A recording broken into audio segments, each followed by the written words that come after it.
नमस्कार साथियों, मैं हूं सचिन कुमार निगम। स्वागत है आपका, अभिनंदन है आपके YouTube channel let's crack TET पर। दोस्तों, प्रतिदिन यहां पर जो मैं आपको क्लास दे रहा हूं वो क्लास आपके यहां पर होती है इतिहास की क्लास है। इतिहास के स्रोत में आपको करा रहा हूं। इसमें मैंने आपको ब्राह्मण स्रोत करा दिए हैं, जिसमें आपका ब्राह्मण से जुड़े हुए रहे हैं, चाहे उसमें आपका वेद रहे हैं, उपनिषद रहे हैं, वेदांग रहे हैं, कल्पसूत्र रहे हैं आपका, उसके बाद में काव्य, महाकाव्य, ये सब मैंने आपको कराया जो आपका ब्राह्मण साहित्य के अंतर्गत आता है।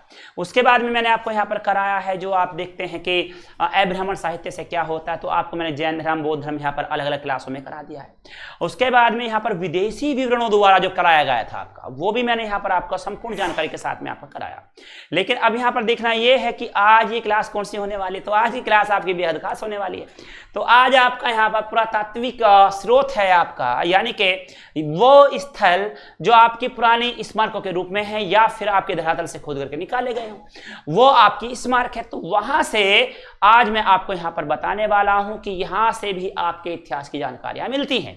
बड़ी सुंदर क्लास आपकी है यहां पर, और आप क्लास में अगर नए हैं तो इस चैनल को सब्सक्राइब कर लीजिएगा। मेरी 3 क्लास आपको यहां पर मिलती हैं। आपकी पहली क्लास 9 बजे मिलती है, ईवीएस की सवेरे 9 बजे। यह आपका होता है नित्य क्लास। इस पर शाम 7 बजे आपको मिलते जनरल अवेयरनेस की क्लास मिलती है, और रात को फिर से 8:05 पर मिलती है क्लास आपको इतिहास की क्लास। बेहद खास क्लास आपकी होती है। आपको मैं प्रतिदिन यहाँ पर क्लास दे रहा हूँ। आप अगर पंचुअल यहाँ पर बने रहते हैं तो इतिहास का पूरा मजा आप लेंगे। चलिएगा दोस्तों, देरी के नहीं करते हैं, आगे बढ़ जाते हैं। तो आज हम बात करेंगे पुरातात्विक स्रोत आपका होता है। ओहो, इतना नहीं जाया करते, ठीक है। तो यहाँ पर लीजिएगा, शुरुआत आपकी कर दी जाती है। अब देखिएगा, पुरातात्विक स्रोत आपका यहाँ पर है। खुदाई के दौरान प्राप्त वे पुरानी वस्तुएं जिनसे इतिहास की रचना में सहायता मिलती है, पुरातात्विक स्रोत कहलाती है। अब देखिएगा, खुदाई की गई है। अब खुदाई में से तो बहुत सारी चीजें निकली, जैसे सिक्के निकले हैं वहां से, आपके मन के निकले हैं वहां से, मिट्टी के बर्तन निकले हैं, आभूषण निकले हैं, और उसके साथ साथ बहुत सारी बिल्डिंग्स भी निकली हैं। जैसे आपने सिंधु सभ्यता के बारे में सुना होगा, उससे बहुत सारी बिल्डिंगें आपको मिलती हैं। आपने मोहनजोदड़ो के बारे में सुना होगा, आपने कालीबंगा, लोथल, बहुत सारी चीजें हैं। ये मैं आपको जिस समय हड़प्पा सभ्यता कराऊंगा तब मैं इसमें आपको करा दूंगा।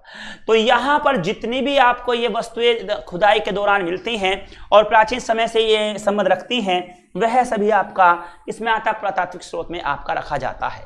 इसके बाद में आगे बढ़ते हैं। इनमें अभिलेख शामिल होते हैं। अब देखिएगा, इनमें क्या क्या आपका शामिल है। इनमें आपका अभिलेख शामिल होते हैं। अभिलेखों में देखते हैं वहां पर लिखा हुआ, अभिलेखों पर लिखा हुआ है कि उस समय की सभ्यता कैसी थी, कैसी कल्चर थी, कैसे वहां पर क्या क्या हुआ करता था, ये सब आप वहां पर देखते हैं। तो ये आपका अभिलेख है। उसके बाद में आपका मुद्रा है, ठीक है। इसके बाद में यहाँ पर आपका मुद्रा है, यानी कि उस समय की कैसी कैसी मुद्राएं चलती थी, यानी कि आपको हर समय के साथ आप जिस समय चलेंगे तो पुराने समय में आप पाएंगे किसने कैसे सिक्के चलाए, किसने सोने के सिक्के चलाए, किसने जस्ते के सिक्के चलाए, किसने शीशे के सिक्के चलाए, किसने सबसे पहले सोने की मोहरें चलाई, कुछ इस तरह से आप यहाँ पर पाएंगे। इसके बाद में है आपका स्मारक है। अब ये आप देखिएगा, स्मारक है आपका।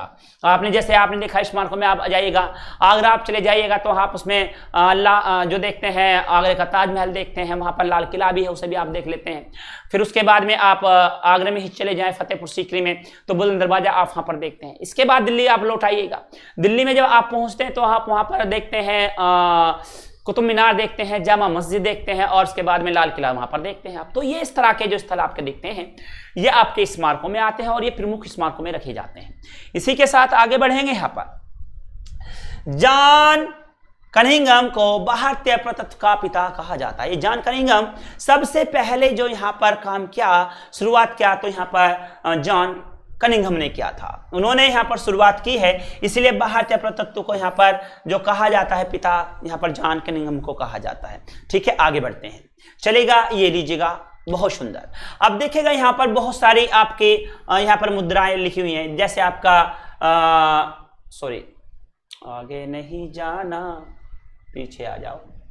हाँ, यहाँ पर देखिए, यूएसडी आपका डाइम है, आपका यूरो केन है, आपका एग्रा है, आपका है ना, अरबा है, आपका ऑस्ट्रेलिया है, आपका यानी कि ब्राजील का है, आपका फाइनलैंड का है, आपका है ना, यहाँ पर पोलैंड की मुद्रा है आपका। ये सब इस तरह, तुर्की की मुद्रा ये रही आपका, ठीक है। इस तरह से आप मुद्रा देखते हैं, यानी कि सभी देशों में अलग अलग। अब ये भारत की मुद्रा है, इस पर शेर छपा हुआ है, जैसे आप सारनाथ के स्तंभ से लिए हुए हैं। तो इस तरह से ये सभी मुद्राएं होती हैं आपका। इन मुद्राओं से पता चलता है प्राचीन जानकारियों के बारे में। देखते हैं यहाँ पर मुद्राएं अथवा सिक्के की अगर हम यहाँ पर बात करें, प्राचीन भारत के गणराज्यों का अस्तित्व मुद्राओं से ही प्रमाणित होता है। उन पर अंकित तिथियों से कालक्रम को निर्धारित करने में सहायता मिलती है। प्राचीन सिक्कों का अध्ययन न्यूमिस्मोटिक्स कहलाता है आपका। भारत में प्राचीनतम सिक्का 5वीं शताब्दी ईसा पूर्व का है, जिसे आहत सिक्का या पंचमार कहा जाता है। यह मुख्यतः चांदी धातु से निर्मित होते हैं। अब यहां पर देखेगा भारत में प्राचीनतम सिक्के 5वीं शताब्दी ईसा पूर्व का है, जिसे आहत सिक्का कहा जाता है। यह मुख्यतः चांदी धातु से निर्मित होते हैं। अब ये देखेगा सिक्के तो आप देखिएगा चांदी से भी बने हैं, आपका जस्ते से भी बने हैं, और उसके बाद में अगर देखा जाए तो सोने के सिक्के भी काफी जारी किए गए हैं। अब यहाँ पर जो पुरानी मुद्राएं हैं जो जमीन से निकली हैं या समय समय पर आपको मिली हैं, उनसे यहाँ पर सिक्कों से और आपको मुद्राओं से पता चलता है कि प्राचीन इतिहास में किस तरह के सिक्के और किस तरह की मुद्राओं का प्रयोग किया जाता था या कैसा प्रचलन था। आगे बढ़ेंगे, एक बात याद रखिएगा, ये क्लास जो आपकी हो रही है, पहले यहाँ पर मैं पुरातात्विक स्रोत बताऊंगा, फिर उसके 16 तथ्य में यहाँ पर आपको दूंगा महत्वपूर्ण, और उसके बाद में लगभग 30 क्वेश्चन मैं आपको यहाँ पर 1 लाइन देने वाला हूं। बहुत ही महत्वपूर्ण क्वेश्चन आपके होंगे। याद रखिएगा जो आपके 30 से 32 क्वेश्चन होंगे अंतिम में, वो सभी आपका इतिहास के स्रोत से सभी वर्गों से लिए गए आपके क्वेश्चंस होंगे, जिसमें आपका विदेशी भी आएगा, आपका ब्राह्मण स्रोत भी आएगा, सब से आपको वहां पर देने वाला हूं। तो याद रखिएगा, अच्छा ही होगा आपके लिए। अब यहां देखेगा भारत में सर्वप्रथम सोने का सिक्का हिंद यमन शासक द्वारा जारी किया गया। भारत में सर्वाधिक सोने के सिक्के गुप्त शासकों द्वारा तथा शुद्ध सोने के सिक्के कुषाण शासक कनिष्क के द्वारा जारी किए गए। देखिए सबसे ज्यादा शुद्ध सिक्के जो किए हैं कुषाण ने किए हैं, ये सोने के सबसे ज्यादा शुद्ध सिक्के रहे हैं आपका। 7 वहां शासकों ने शीशा पोर्टीन के सिक्के जारी किए, इन्होंने सोने के सिक्के जारी नहीं किए हैं। ये 7 वहां जो वंश है आपका, ये एक ब्राह्मण वंश है और सबसे पहला ब्राह्मण वंश माना जाता है, और इसी ने जो क्या किया है, यहाँ पर सीसा और पोर्टीन के जो सिक्के हैं उनको जारी किया था, जबकि सोने के सिक्के यहाँ पर गुप्त शासकों द्वारा किए गए, और सबसे शुद्ध सिक्के जो हैं आपका वो किए गए हैं आपके कुषाण के द्वारा प्रचलित यानी कि चलन में लाए गए। आगे बढ़ेंगे, यहाँ पर सर्वाधिक सिक्के मौर्योत्तर काल के तथा सबसे कम सिक्के गुप्तोत्तर काल में मिलते हैं। सबसे ज्यादा सिक्के जो चलाए गए वो मौर्य काल में चलाए गए हैं, और सबसे कम सिक्के आपके गुप्त काल में चलाए गए हैं। ठीक है, आगे बढ़ते हैं दोस्तों, ये लीजिएगा।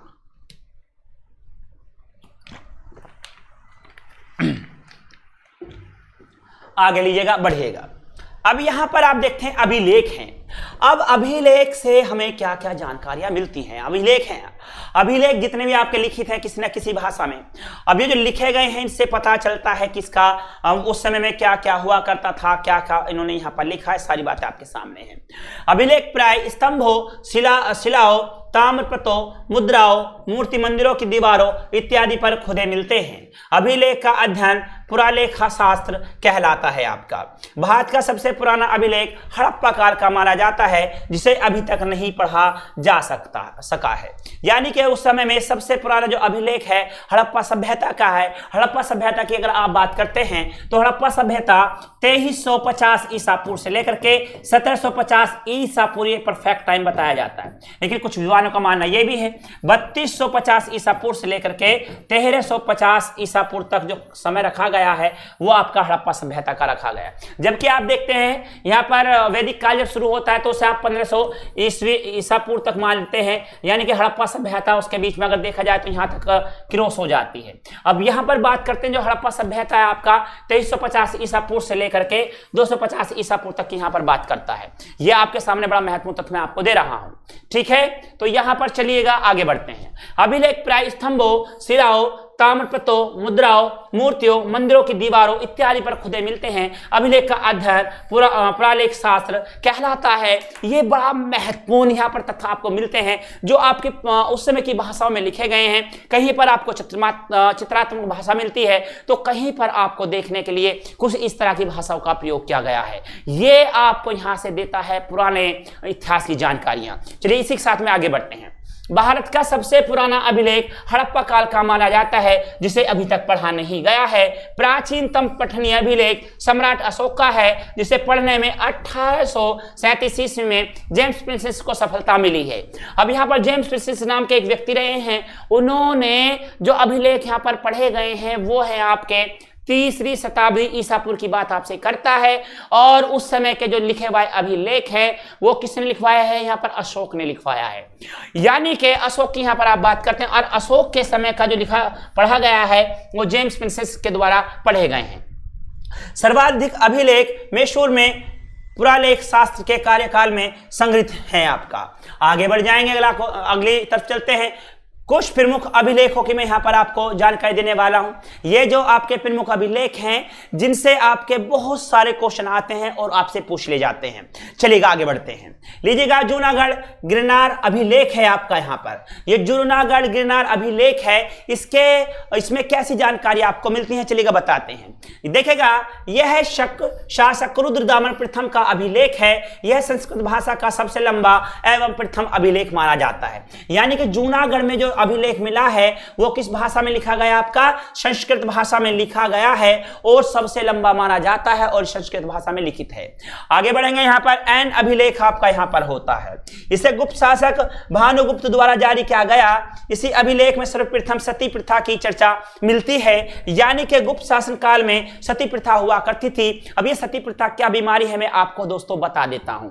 अब देखेगा, सती प्रथा जो थी उसमें क्या होता था, जब पति का जो है निधन हो जाए, यानी कि अचानक से पूरी आयु न होने से पहले अगर पति का निधन हो जाता है तो पति भी पति के साथ में उसकी चिता के साथ में जल जाया करती थी। अब ये ऐसा अब नहीं होता। तो दोस्तों आप सोच रहे होंगे कि जब ये अवसर ऐसा नहीं होता तो सर आप क्यों बता रहे हैं हमें, हम क्यों पढ़ें इस बात को? तो बात ऐसी नहीं है। आपसे क्वेश्चन पूछ लिया जाता है कि आप सती प्रथा के बारे में क्या जानते हैं, या सती प्रथा में कौन सी बातें हैं, या सती प्रथा से कौन सी बातें आपको लगती है कि ये हो सकती हैं। तो सती प्रथा एक ऐसी प्रथा थी जिसमें पति के साथ में जिंदा स्त्री को जला दिया जाता था। ये आपका यहाँ पर कहां से मिलता है? भानुगुप्त द्वारा जारी किया गया अभिलेख से मिलता है। आगे बढ़ जाएंगे, यहाँ पर अगला होगा आपका ओहोल अभिलेख है आपका। कौन सा है आपका? यहाँ पर ओहोल अभिलेख होता है। इसमें देखिएगा, यह बदामी के चालुक्य शासक पुलकेशिन द्वितीय का है, जिसे उसके मंत्री रवि कीर्ति द्वारा तैयार किया गया था। अब ये किसने किया है? यहाँ पर रवि कीर्ति के द्वारा तैयार किया गया एक अभिलेख है मित्रों, आपके सामने है।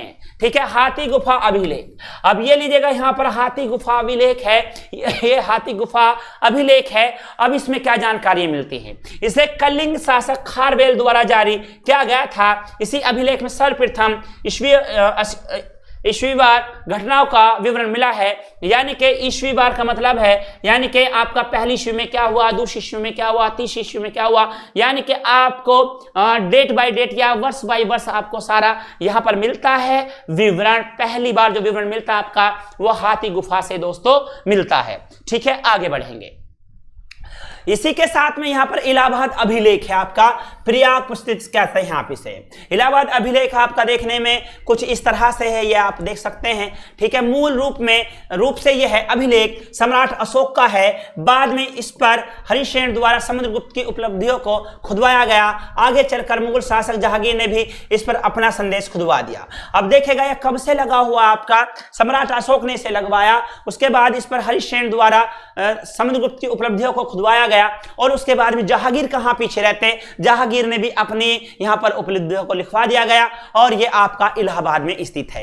यहां पर एक मास्की एवं गुजरा अभिलेख यहां पर होता है। मास्की और आपका गुजरा अभिलेख है।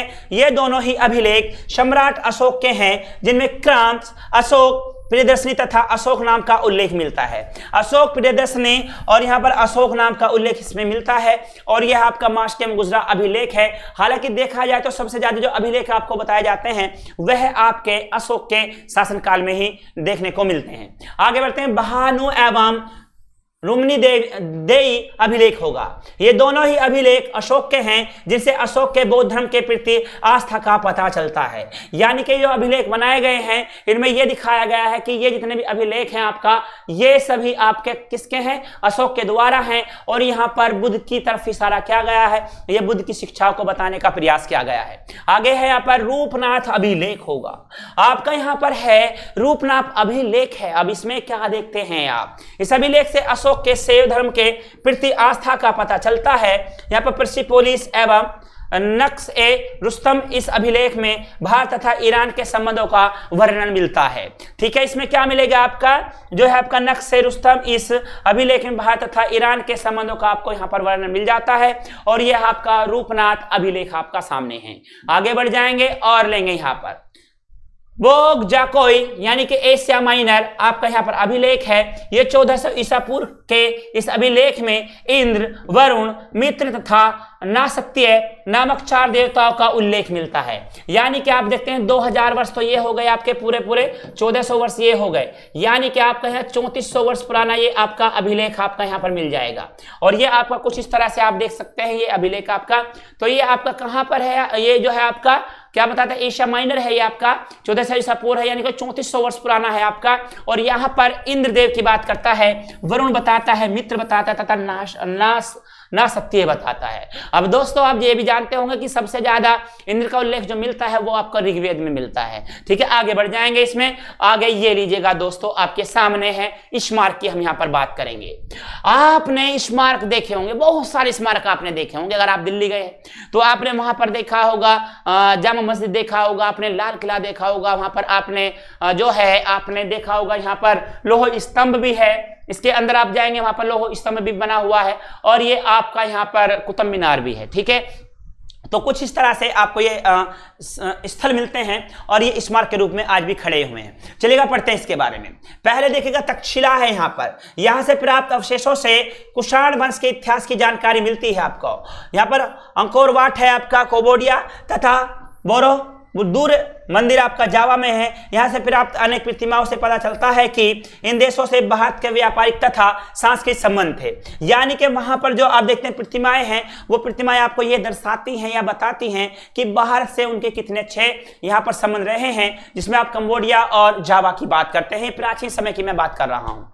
आगे देखिएगा धार्मिक साहित्य स्रोत की आप यहाँ पर बात करेंगे। चलिएगा, धार्मिक साहित्य स्रोत मैंने आपको ये बताया था, एक बार हम पुनः इन पर चर्चा करते हुए निकल जाते हैं, क्योंकि मैं इनमें आपको बहुत अच्छे से पहले भी करा चुका हूं और ये एक बार आपका रिवाइज के तौर पर यहां पर हो जाएगा।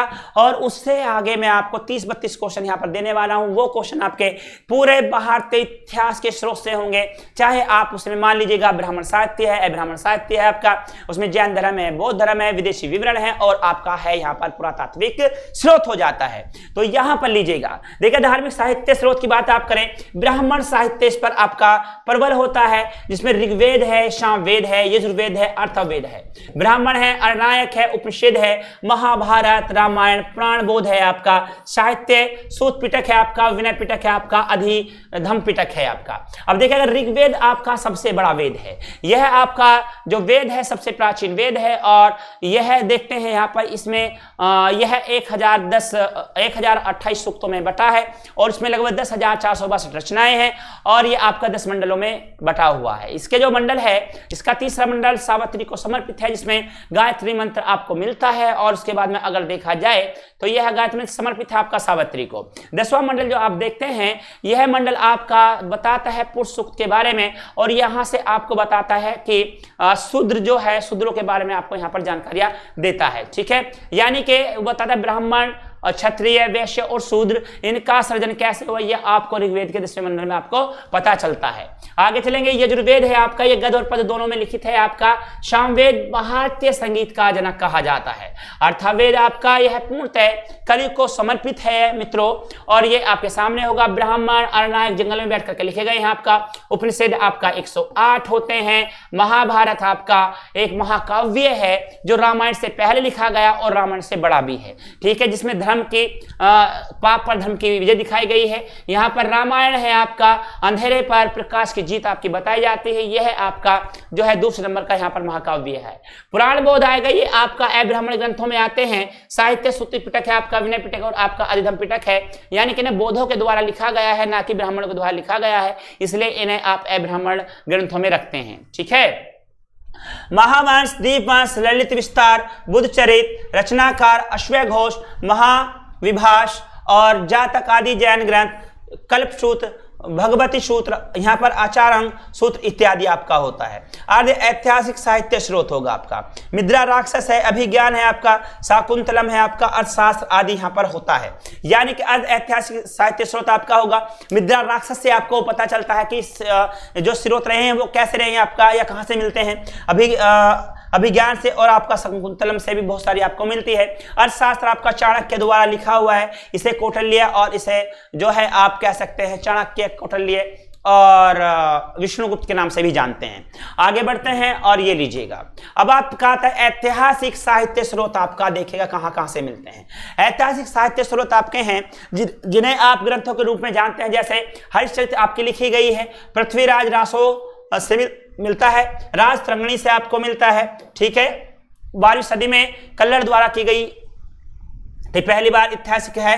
जैसे किस ग्रंथ में मिलता है, इसकी भाषा संस्कृत आपकी रही है, ठीक है। आगे बढ़ेंगे। यहाँ पर पुरातात्विक स्रोत देखेगा यहाँ पर आपको जो स्तंभ, गुफाओं, मूर्तियों, मुद्राओं, शिलाओं आदि उत्कर्ष होते हैं अभिलेख कहलाते हैं आपका। यानी कि पुरातात्विक स्रोत में उन्हें रखा गया जहां पर स्तंभ है आपका, पुरानी गुफाएं हैं, मुद्राएं हैं, आपका मूर्ति हैं, शिलाओं पर लिखा हुआ है, शिलाएं आपको मिलती हैं, उन पर कुछ लिखा हुआ है, छपा हुआ है, गढ़ा हुआ है, वह सभी आपका पुरातात्विक स्रोत के अंतर्गत रखा जाता है। इसके बाद में सर्वाधिक महत्वपूर्ण अभिलेख सम्राट अशोक के हैं, जिसको पहली बार जेम्स ने पढ़ा था आपका। सबसे अधिक किसके हैं आपका? सम्राट अशोक के द्वारा लिखे, मतलब लगवाए गए हैं, और इन्हें सबसे पहले 1837 में जेम्स ने पढ़ा था और उसने बताया इसमें क्या लिखा हुआ है, ठीक है। आगे बढ़ेंगे। यहाँ पर कलिंगराज खारवेल का हाथी गुफा अभिलेख, समुद्रगुप्त का प्रयाग प्रशस्ति आपका रहा है, रुद्रदामन का जूनागढ़ अभिलेख संस्कृत भाषा में जारी प्रथम अभिलेख माना जाता है।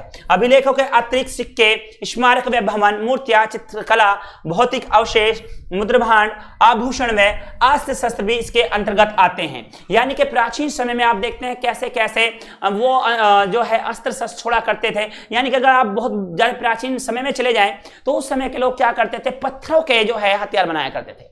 अब पत्थरों के हथियार बनाया करते थे, इसलिए उसे जो कहा जाता पाषाण काल कहा गया, क्योंकि पत्थर का मतलब होता है पाषाण काल से उसे 3 भागों में बांटा गया आपका। यहाँ पर आपका पाषाण काल है, पुरापाषाण काल है, मध्य पाषाण काल और नवपाषाण काल है आपका। तो इस तरह से था, वो पत्थर के हथियार बनाया करते, लेकिन आगे चल करके धातु के जो है यहाँ पर बनने लगे थे आपका अस्त्र शस्त्र बनने लगे थे। आगे बढ़ेंगे। यहाँ पर विदेशी विवरणों द्वारा, अब यहाँ पर देखिएगा विदेशी यात्री यहाँ पर आए हैं, उन्होंने अपना अपना यहाँ पर वर्णन किया है और बताया है यहाँ पर भारत के बारे में, है ना, कि भारत में कौन सी चीज कहाँ पर है, कैसे है, और यहाँ की सभ्यता कल्चर के बारे में बताया, है ना, सभ्यता आपका संस्कृति के बारे में बताया, यहाँ का आपका आर्थिक जीवन कैसा है, यहाँ पर सामाजिक जीवन कैसा है आपका, यहाँ पर आर्थिक स्रोत क्या है, यहाँ पर ये बहुत सारी अर्थव्यवस्था को लेकर के उन्होंने बात की है अलग अलग, ठीक है। अलग अलग समय में अलग अलग आए हैं और यहाँ पर ऐसा ही आपका हुआ है। नंबर 1 आपका हेरोडोटस की रचना हिस्टोरिका है, और ये भारत ईरान संबंध तथा उत्तर पश्चिम भारत की जानकारी मिलती है। और सबसे बड़ी बात है, इसे हेरोडोटस ने लिखा है, इसे पिता कहा जाता है इतिहास का। और सबसे बड़ी बात यह है नोट करने वाली, यह है कभी भारत नहीं आए हैं, है ना।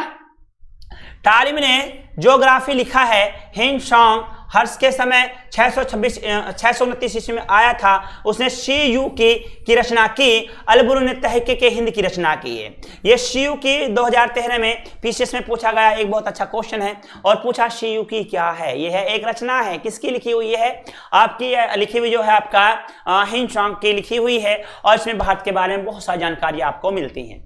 आगे बढ़ते हैं। आप देखेगा यहाँ पर 16 फैक्ट्स मैं आपको यहाँ पर देने वाला हूँ। यहाँ पर 16 फैक्ट्स आपके होंगे। अब ये कौन कौन से फैक्ट्स हैं आप इसको देखेंगे, उसके बाद में आगे बढ़ जाएंगे, और मैं फिर आपको यहाँ पर 30-32 क्वेश्चन भी आपको यहाँ पर दूंगा 16 फैक्ट्स के बाद में। यानी कि ये आपके लिए बम्पर क्लास है, एक ऐसी क्लास जिसमें आपको अधिक से अधिक आपको यहाँ पर जानकारी आज मिलेंगी। चलिएगा दोस्तों, सर्वप्रथम 1837 में जेम्स प्रिंसेस को अशोक के अभिलेख को पढ़ने में सफलता प्राप्त हुई या मिली। बाहर से बाहर सर्वाधिक प्राचीनतम अभिलेख मध्य एशिया के बोगजकोई नामक स्थान से लगभग 1400 ईसा पूर्व के मिले हैं, जिसमें इंद्र, मित्र, वरुण और नासत्य आदि वैदिक देवताओं के नाम मिलते हैं आपको। तो यहाँ पर देखिएगा ये सबसे जो भारत से बाहर का अभिलेख है, और इसमें हिंदू देवी देवता की जो है यहाँ पर चित्रण किया गया है, और उनका उल्लेख भी यहाँ पर मिलता है। आगे बढ़ जाएंगे यहाँ पर और बढ़ते हैं आगे। सिक्कों के अध्ययन को मुद्रा शास्त्र कहा जाता है। ठीक है, सर्वप्रथम हिंद यूनानियों ने ही स्वर्ण मुद्रा जारी की और सर्वाधिक शुद्ध स्वर्ण मुद्राएं कुषाण ने तथा सबसे अधिक स्वर्ण मुद्राएं गुप्तों ने जारी किए हैं आपका। ठीक है, इसके बाद में 4 वेदों ऋग्वेद, यजुर्वेद, सामवेद, अथर्ववेद को सम्मिलित रूप से संहिता कहा जाता है आपका। ऋग्वेद में मुख्यतः देवताओं की स्तुतियां तथा यजुर्वेद में यज्ञों के नियम तथा विधि विधानों का संकलन है आपका। तो यहाँ पर देखेगा देवी, यहाँ पर ऋग्वेद में क्या होता है आपका, देवी देवताओं की स्तुतियां हैं और यजुर्वेद में यज्ञों के नियम का उल्लेख मिलता है और यहाँ पर बताता है कि यजुर्वेद एक ऐसा वेद है जिसमें गद व पद दोनों में आपका लिखित है। ठीक है, आगे बढ़ते हैं। यहाँ पर यह लीजिएगा, सामवेद यज्ञों के अवसर पर गाए जाने वाले मंत्रों का संग्रह तथा अर्थवेद में धर्म, औषधीय प्रयोग, रोग निवारण, तंत्र मंत्र, जादू, टोना जैसे अनेक विषयों का वर्णन मिलता है। सामवेद यज्ञों के अवसर यहाँ पर गाए जाने वाले मंत्र तथा अर्थवेद की बात कर रहा है, यानी कि अर्थवेद में आपको ये जादू, टोना, वशीकरण, प्रेम, प्रसंग, औषधि और रोग निरोग इन सब की बातें आपका की जाती है अर्थवेद में। और सामवेद जो है आपका यहाँ पर गाए जाने वाले मंत्रों का संग्रह है, यानी कि आपको यहाँ पर जो इशारा करता है वो किस तरफ करता है, आपका भारतीय संगीत की तरफ इशारा करता है। ठीक है, उपनिषदों में अध्यात्म तथा दर्शन के गूढ़ रहस्यों का विवेचन हुआ है। वेदों का अंतिम भाग होने के कारण इसे वेदांत भी कहा जाता है। सबसे प्राचीन बौद्ध ग्रंथ पाली भाषा में लिखित त्रिपिटक है, ये है सूत पिटक, विनय पिटक, आदिधम पिटक होता है। ठीक है, यहाँ पर आप देखेंगे सबसे प्राचीन बौद्ध ग्रंथ पाली भाषा में लिखित त्रिपिटक है, ये है आपका सूत पिटक है, विनय पिटक है आपका, आदिधम पिटक है आपका। जैन साहित्य को आगम कहा जाता है, इनकी रचना प्राकृत भाषा में हुई है आपका। जैन साहित्य को आगम कहा जाता है, इनकी रचना आपकी प्राकृत भाषा में हुई है और ये आपका यहाँ पर होगा। आगे बढ़ते हैं। यहाँ पर हेरोडोटस को इतिहास का पिता कहा जाता है, ये मैंने बात आपको बताई थी। क्या कहा जाता है, हेरोडोटस को इतिहास का पिता कहा जाता है। इनकी प्रसिद्ध पुस्तक हिस्टोरी का है और सबसे बड़ी मजे की बात यह है कभी जो है भारत नहीं आए हैं और इन्होंने भारत और ईरान के संबंधों के बारे में लिखा भी है। ठीक है, आगे बढ़ते हैं। अज्ञात लेखक की रचना पेरिप्लस ऑफ डी एरिथियन सी में भारतीय बंदरगाहों तथा वाणिज्यिक गतिविधियों का भी विवरण मिलता है। ये एक ऐसी पुस्तक है जिसका अज्ञात लेखक के नाम से इसे बताया जाता है, यानी कि यहाँ पर इसके लेखक के बारे में नहीं पता है। ठीक है, आगे बढ़ेंगे। अगला देखते हैं। यहाँ पर फायान की प्रसिद्ध रचना फी क्यों की अथवा ए रिकॉर्ड ऑफ द बुद्धिस्ट यहाँ पर कंट्रीज है आपका। तो फी क्यों की का अर्थ है यहाँ पर अथवा, यहाँ इसका जो अर्थ रखा गया है a record of the Buddhist countries है आपका। और आगे बढ़ते हैं इसमें हे सांग के यात्रा वृत्तांत सी यू की अथवा ऐसे वेस्टर्न वर्ल्ड है आपका। इसने एक बात ध्यान रखिएगा, इसमें भारत के साथ साथ इसमें और बहुत सारे देशों का भी वर्णन किया गया है। आई थिंक 138 देशों के बारे में इसने बताया है।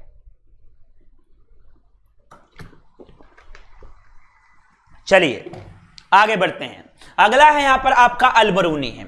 अलबरूनी है यहाँ पर, अलबरूनी की रचना है तहकीक हिंद है और यह जो इसने जो लिखा है तहकीक हिंद में गुप्तोत्तरकालीन समाज का विविधतापूर्ण विवरण इसमें मिल जाता है आपको। ठीक है, आगे बढ़ेंगे। आगे चलते हैं। यहाँ पर अब देखेंगे, यहाँ पर एक दृष्टि में आपको यहाँ पर मैं लगभग 32 क्वेश्चन आपको यहाँ पर देने वाला हूँ। ये 16 फैक्ट्स मैंने आपको यहाँ पर बताए। अब इसके बाद में हम यहाँ पर बढ़ते हैं और करेंगे यहाँ पर 32 क्वेश्चन आपके सामने लगभग होंगे। अब ये देखेगा यहाँ पर ऐतिहासिक दृष्टि पर आधारित पहला भारतीय ग्रंथ कौन सा है।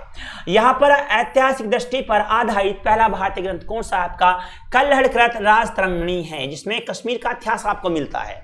ये कितना यहाँ पर देखेगा, अब ये क्वेश्चन वही क्वेश्चन है जो आपने क्या, मैं आपको यहाँ पर थोड़ा थोड़ा समय देता चलूंगा, आप यहाँ पर अपना आंसर लगाते रहिएगा।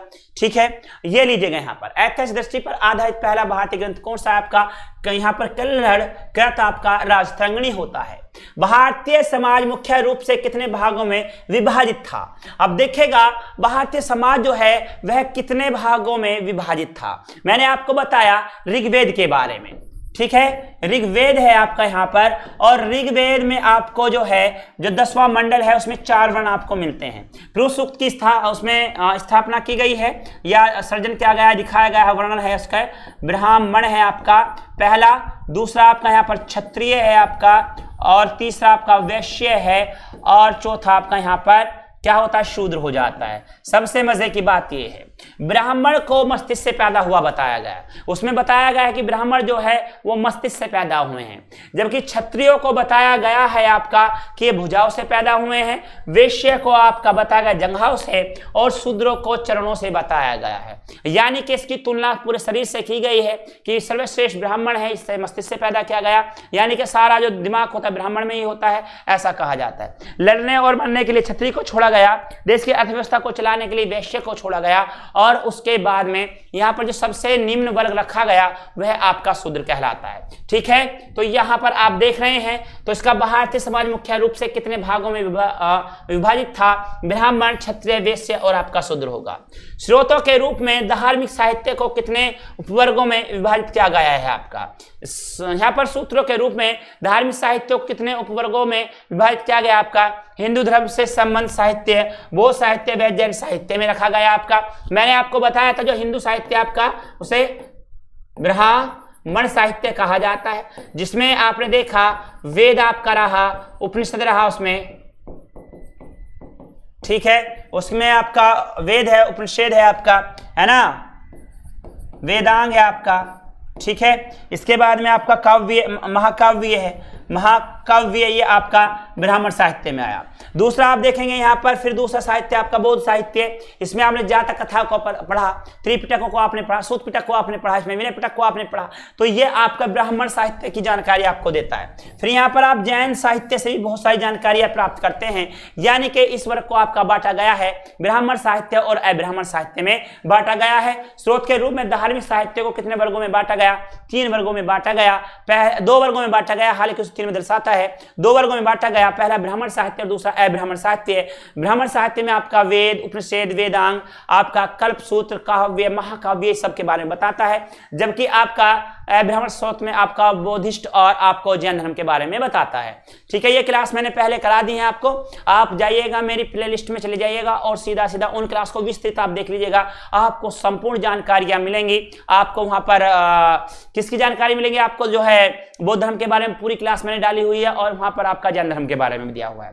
आगे बढ़ेंगे, यहाँ पर ये लीजिएगा, सबसे प्राचीन वेद कौन सा है आपका? सबसे प्राचीन वेद है आपका ऋग्वेद है, यानी कि ऋग्वेद जो है आपका सबसे प्राचीन वेद है। और कहा जाए कि काव्य में, महाकाव्य में सबसे प्राचीन महाकाव्य कौन सा है, तो आपका याद रखेगा महाभारत सबसे प्राचीन महाकाव्य माना जाता है, क्योंकि इसकी रचना वेदों के साथ में की है, और वेदों का संकलन वेद व्यास जी ने किया, और यहाँ पर महाभारत को भी वेद व्यास जी ने लिखा। इसी कारण से कहा जाता है कि दोनों ये एक साथ के ही हैं। ठीक है, पुराणों की संख्या कितनी बताई गई है? देखिएगा, पुराणों की संख्या 18 है। प्रत्येक पुराण में यह बताया गया है कि यह किसी ना किसी राजा की वंशावली को दर्शाता है, राजा के बारे में बताता है। ये सब बातें आप यहाँ पर देखते हैं। तो यहाँ पर क्या रहेगा आपका? पुराणों की संख्या कितनी? आपकी 18 है, और इसमें यह बताया गया है या ये दर्शाया गया है कि यहाँ पर जो आप देखते हैं कि यहाँ पर किसी ना किसी राजा के बारे में आप बात करते हैं। इसके आगे बढ़ेंगे, यहाँ पर ऋग्वेद के पश्चात किन प्रश्नों की रचना हुई है आपका? ये संख्या यहाँ पर 18 हुई। अब यहाँ पर ऋग्वेद के पश्चात किन ग्रंथों की रचना हुई है आपका? यहाँ पर देखिएगा, सामवेद है, संगीत का पिता कहा जाता है, या भारतीय संगीत का जनक कहा जाता है। ठीक है, उसके बाद में यहाँ देखेंगे यजुर्वेद है आपका। यजुर्वेद आपका एक ऐसा वेद है जो गद्य व पद्य दोनों में लिखित है, और यज्ञों पर या यज्ञों में होने वाले कार्य या यज्ञों की करने की विधियां को बताता है, दर्शाता है कि यज्ञों को कैसे किया जाता है। ठीक है, अर्थवेद है आपका, इसमें जादू, टोना, वशीकरण, प्रेम, प्रसंग, रोग निवारक, ये सब बातें आपकी अर्थवेद में आती हैं। यह पूर्णतः आपका कलयुग को समर्पित है, और महिलाओं को इसमें पूरा जोड़ा गया है, यानी कि महिलाओं को भी समर्पित किया गया है, क्योंकि जादू, टोना, वशीकरण पर जो बात की जाती है वो महिलाएं ही सबसे ज्यादा उसमें आगे आती हैं। ठीक है, ब्राह्मण है आपका। यहाँ पर ब्राह्मणों की बात यहाँ पर करें, ब्राह्मण ग्रंथ अलग से आपका लिए गए हैं, यानी कि वेदों को छोड़ दीजिएगा, उससे भी अलग ब्राह्मणों ने लिखा है। इसके बाद में अरणायक है आपका। यहाँ पर अरणायक वो हैं जो अरणायक का मतलब होता है जंगल, और जो जंगल में बैठ करके लिखा गया उन्हें अरणायक कहा। अरण्य माने जंगल और अरणायक माने जंगल में लिखे जाने वाले। यहाँ पर जो है आपके रचनाएं हुई हैं। इसके बाद में उपनिषद है, ये जो है आपका इन सभी को क्या कर रहे हैं, बहुत ज्यादा पढ़ने में या समझ में इजी बना लेते हैं, इसलिए उपनिषदों की संख्या 108 यहाँ पर रखी गई है और इनकी संख्या 108 है आपका। वेदों की संख्या 4 है आपका और उपनिषदों की संख्या यहाँ पर आपके 108 होती है। इसके बाद में पुराणों से कौन से प्राचीन भारतीय राजवंशों के संबंध में महत्वपूर्ण जानकारियां मिलती हैं? पुराणों से कौन से प्राचीन भारतीय राजवंशों के संबंध में महत्वपूर्ण जानकारियां मिलती हैं? यहाँ पर शिशु है, नंद है, मौर्य है, शुंग है, कण्व है, सातवाहन है, वह गुप्त काल आदि यहाँ पर होता है। तो यहाँ पर देखिएगा, यहाँ पर मैं आपको बताया था कि जितने भी आपके पुराण होते हैं वहां पर किसी ना किसी राजा की वंशावली आपको मिलती है, ये मैंने आपको यहाँ पर बताया था।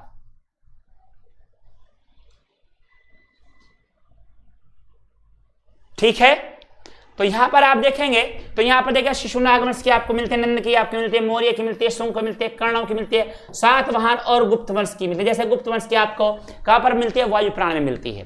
ठीक है, ये सभी आपका जो वंश है ये आपको कहीं ना कहीं जो दर्शाते हैं, ये दर्शाते हैं कि यहाँ पर इनके द्वारा इस ऐसे वंशों के बारे में बताया गया है। पुराणों से कौन से विदेशों के संबंध में महत्वपूर्ण जानकारियां मिलती है आपको? शक, यवन, हूण और आदि की यहाँ पर बात करेंगे। आपसे पूछ लिया जा सकता है क्वेश्चन कि बताइएगा कौन से ऐसे यहाँ पर पुराणों से कौन से विदेशियों से संबंध आपको यहाँ पर मिलते हैं? तो यमन से मिलते हैं, आपका शक से मिलते हैं और आपका हूण से यहाँ पर ये आपका बताता है। ठीक है, बौद्धों के प्राचीन धार्मिक ग्रंथ पिटक को कौन कौन से हैं आपका? तो यहाँ पर जो प्राचीन धार्मिक यहाँ पर पिटक ग्रंथ माने गए हैं, ये आपका सूत पिटक है, आपका विनय पिटक है, आपका अधिधम पिटक है। आपका कौन कौन सा पिटक है? आपका सूत पिटक है, विनय पिटक है, अधिधम पिटक यहाँ पर है और यहाँ से बौद्धों के प्राचीन धार्मिक ग्रंथ पिटक है आपका, ये आपको मिलता है। आगे बढ़ेंगे, पिटकों की रचना कहाँ व किस भाषा में हुई है आपका? अब देखेगा जो आपके पिटक हैं इनकी रचना कहाँ पर और किस भाषा में की गई है? इनकी रचना जो हुई है आपका वो आपकी पाली भाषा में हुई। किस भाषा में हुई है? पाली भाषा में हुई है और वो भी कहाँ पर जाकर के? श्रीलंका में हुए, ना कि भारत में हुए। याद रखेंगे इस बात को कि श्रीलंका में जो प्रचार प्रसार हुआ है वो किसके द्वारा हुआ? वहां पर अशोक के पुत्र और पुत्री वहां पर संघमित्रा और महेंद्र गए थे, उन्होंने वहां पर सर्वप्रथम जो है बौद्धों का प्रचार किया था या बौद्ध धर्म का प्रचार किया था।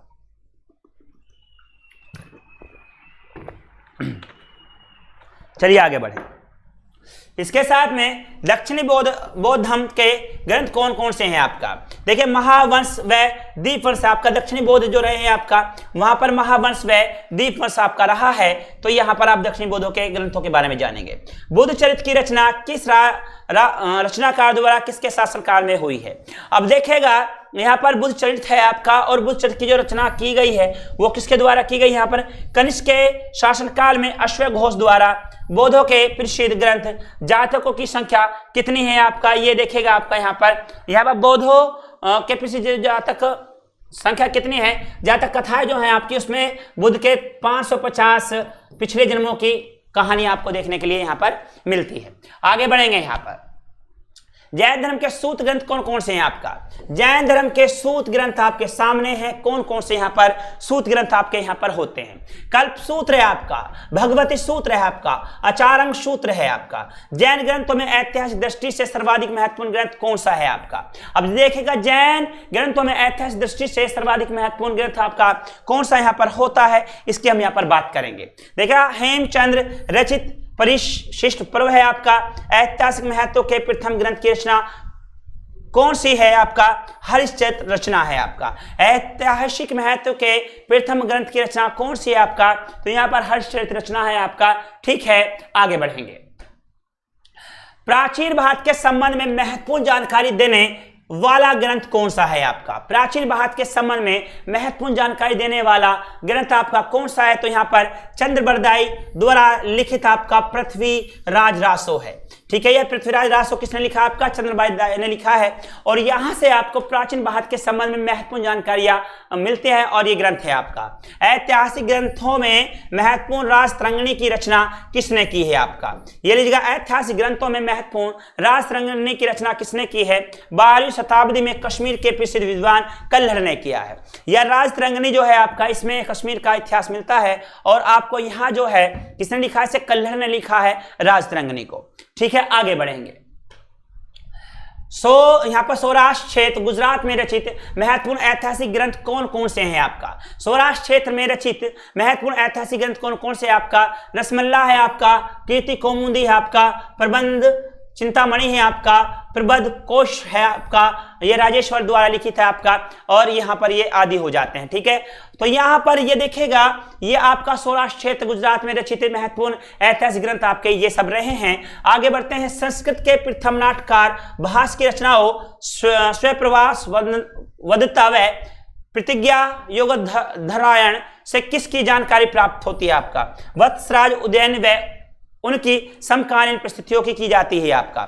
ठीक है, आगे बढ़ते हैं।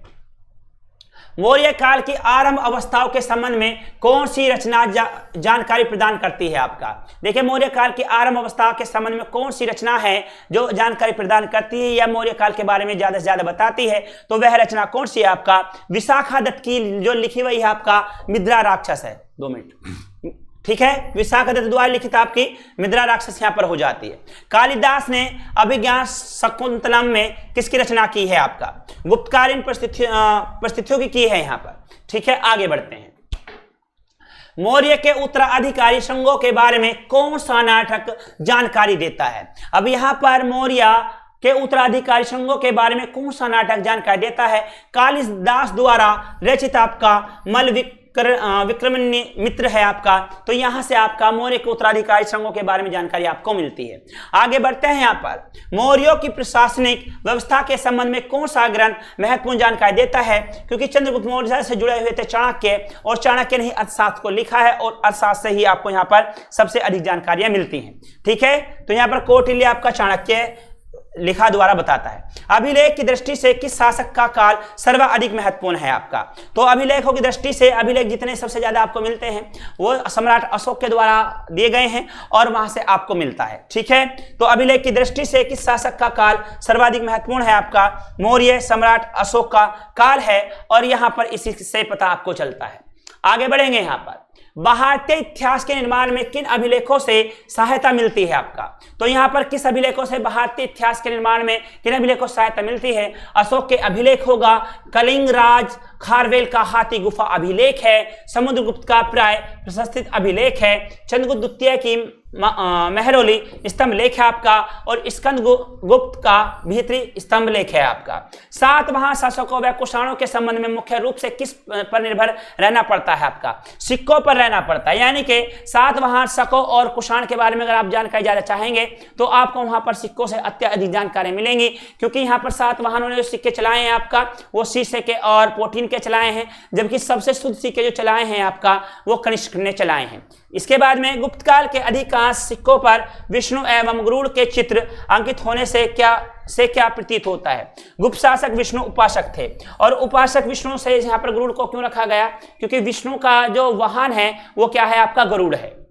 ठीक है, ये लीजिएगा। विदेशों में प्राप्त कौन से स्मारक भारत के प्राचीन इतिहास को समझने में सहायक है? आपका जावा में स्थित बोरोबुंदर मंदिर व प्रबंधन मंदिर, कोवोडिया में अंखोकाट मंदिर, बेनिया में आपका मुकरमकमन में मिली विष्णु की प्रसिद्ध स्वर्ण मूर्ति, मलाया में शिव पार्वती गणेश की मूर्तियां आपका। प्राचीन भारत के इतिहास को व्यवस्थित रूप प्रदान करने में किन किन विदेशी विवरणों का महत्वपूर्ण योगदान है? आपका यूनानी वितरण है, आपका चीनी है, आपका तिब्बती है आपका। यानी कि यूनानी लोगों ने आपके भारत के बारे में बताया, यहाँ पर चीनी ने बताया, और आपका यहाँ पर तिब्बत वालों ने भी बताया है। ठीक है, क्लास अंतिम में है आपका, ये अंतिम होने जा रहा है। ठीक है, ये क्लास आपकी प्रतिदिन 8:05 पे आती है, आप इसमें जुड़े रहिएगा। लीजिएगा, कौन से यूनानी विवरण भारतीय इतिहास के संदर्भ में विशेष तौर पर महत्वपूर्ण है? आपका हेरोडोटस, निरियाक्स, मैक्सथनी, डायमेक्स, कार्टियस, रियस, पुलटाक, स्ट्रैबो आदि के वितरण आपको यहाँ पर मिलते हैं। मैक्सथनीज की किस रचना से चंद्रगुप्त मौर्य के राज्य के बारे में जानकारी आपको मिलती है? तो यहाँ पर जो लिखा है मैक्सथनीज ने वो लिखा है इंडिका, और यह समय रहा है 305 ईसापुर से लेकर के आपका 298 ईसापुर तक आपका रहा है। ठीक है, तो ये 7 साल का समय है जब उसने ऐसा किया। चीनी यात्रा फायन के शासक के समय आया था आपका, ये चंद्रगुप्त द्वितीय के समय में आया था। ठीक है, और यहां पर अंतिम है आपका मुख्य तिब्बती विवरण कौन कौन से है आपका यहाँ पर, ये तारानाथ द्वारा लिखित है आपका, यहाँ पर कंगयूर है आपका और यहाँ पर तंगयूर है। ठीक है, ये थी आज की आपकी क्लास। से क्लास आपकी कैसी रही जरूर बताइएगा। आज का सवाल है आपसे, मैंने इसी क्लास में आपको पढ़ाया और इसी से मैंने आपसे सवाल पूछ लिया है, अभिलेख की दृष्टि से किस शासक का काल सर्वाधिक महत्वपूर्ण है। इस सवाल को का जवाब जरूर दीजिएगा, कई बार मैंने आपको बताया है, तो ये आप बताइएगा। क्लास आपकी होते 8:05 पर शुरू होती है। इससे पहले 7 बजे आपकी जनरल अवेयरनेस क्लास होती है और सवेरे 9 बजे ईवीएस क्लास आपकी होती है, आपकी नित्य क्लास पर। तो दोस्तों ये क्लास आपकी कैसी रही कमेंट बॉक्स में जरूर लिखिएगा, शेयर कीजिएगा, चैनल को सब्सक्राइब कीजिएगा। मिलते हैं आपसे आपकी अगली क्लास में, तब तक के लिए गुड डे, गुड बाय, जय हिंद।